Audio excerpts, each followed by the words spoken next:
Чешская сборная города по баскетболу, воспитанники школы самбо и дзюдо, многократные победители и призеры чемпионатов области, всероссийских, международных соревнований по самбо, дзюдо, джиу-джитсу, хоккейная команда «Инчерми» и многие другие.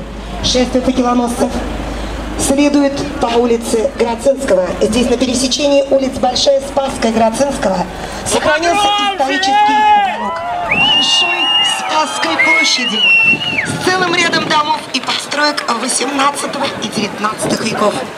Памятный до сих пор украшением исторического уголка стоит памятник Александру Никитичу Сеславовну, к которому приближается шествие факелоносцев. Генерал-майор Пшеница.